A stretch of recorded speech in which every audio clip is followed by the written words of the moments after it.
Ukraine? On Iraq or another topic?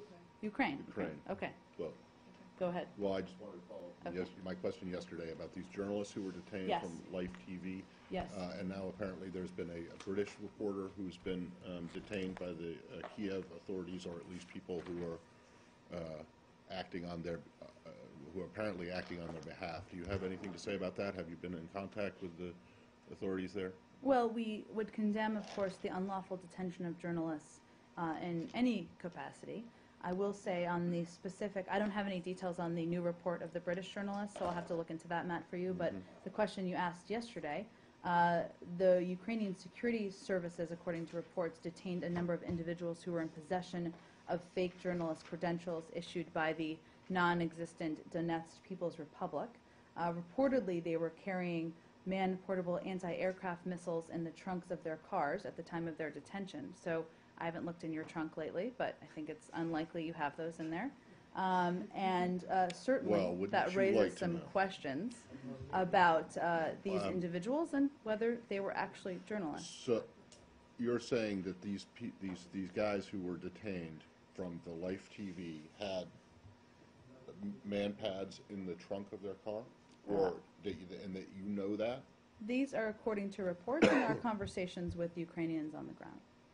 So whose conversations with The United States, yes. So you have raised the issue of these guys with the Ukrainian authorities, and they have come back and told you that we arrested them or we detained them because they had weapons in the trunk of their car? Well, there are a range of reports that have been going on the ground as well, including, I believe, U.S. journalists who have been reporting on this on the ground about these individuals and what they were carrying with them, which certainly raises the question as to who they are.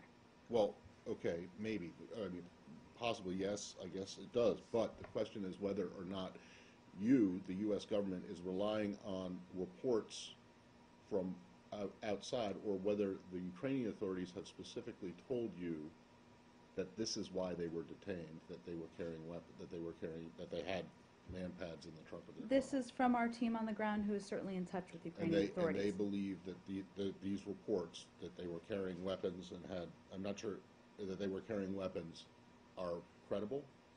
That is their understanding, So yes. you believe that these people who have been detained are not necessarily journalists? I think it certainly raises that question, yes. Does that, okay, is there any, is the United States asking for clarification on whether they are or not, or whether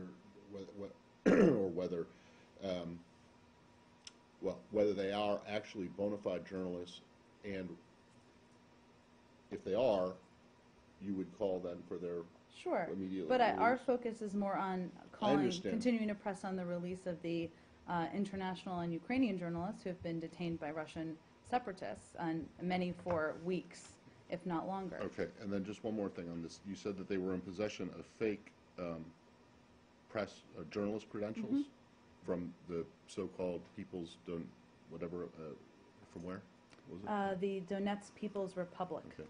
Is that necessary? Non-existent Donetsk People's Republic. Well, self-proclaimed. But you guys do Crimea. You know, you don't accept that either. But is that in itself a reason for a reasonable reason to detain someone, that they had press credentials from some? I mean, you know, a lot of times in areas of conflict, people have press credentials that are written out by, you know, the neighborhood militia, who you guys wouldn't consider to be a legitimate authority. I mean, I think, Matt, it's relevant information, and obviously I'd refer you to the government of Ukraine on more details on these individuals and why they were detained, but I think these pieces and the context is obviously relevant information. Do you know if the Russian government has contacted you about this case? I'd have to check into that, not that I'm aware of, but I'm happy to check. Yeah, is it?